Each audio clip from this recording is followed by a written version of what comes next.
Androany talata 17 Janoary 2023 no daty anatanterahana ny fampiaonana faharoa ho an'ny filoha Dimy Ralamianaka izay nikarakarain'ny FFKM.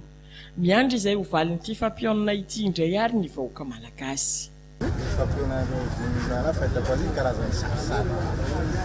Donc amiko manokana fijery sport karazany fizaran-tseza. Efa mipetrapetraka.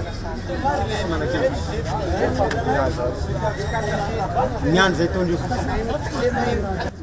Rasako zany tokony ajanona andro amizay le resaka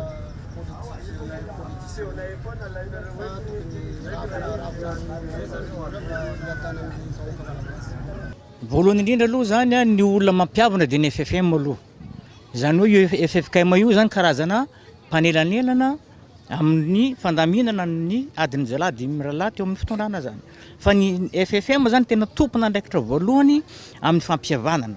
Zany hoe ny FFM tokony andraikitra ihany koa zany amin'ny fampihavanana n'izy Dimy Ralamianaka amin'ny fitondrana. Inona moa zany reo ny antony nahatonga ny Ian Rajoelina sy Zafy Albert tsy tonga tary?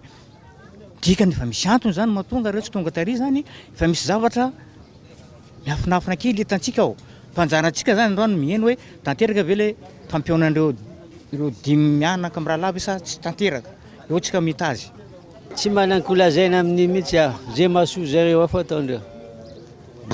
Io moa ko zavatra fanihorindreo, zany fanafarina. Zare foana zany mahay resaka fandaminandreo fa zay aty mba didiniko ty tsara misy raha heny amin'io fa zay miandry eto foana. Ya le resaka andreo ndraiky zay mitandregny amin'ny télé iza ino resaka ao ino zay reo raha tianay hoe fa zay reo fa maminy zare bihilamigny mbo hatsara fa tsy karaha te koa maminy fagnontenagna pokatin'le madiniky zay madiniky fa mijaly eto. Io moa ko zavatra fanihorindreo, zany fanafarina. Zare foana zany mahay resaka fandaminandreo fa zay aty mba didiniko ty tsara misy raha heny amin'io fa zay miandry eto foana.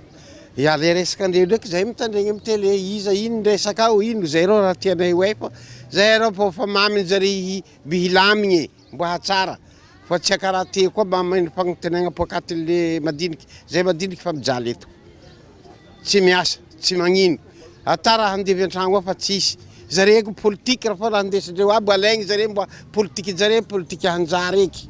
Raha nisy zavatra hita tamin'ny lanonana fampiarabana tratry ny taona teo dia toy efa mifanara-tsaina ny filoha telo dia Didier Ratsiraka, i Marc Ravalomanana ary ny filoham-pirenena ankehitriny. Andrasana izay ho toy ny raharaha.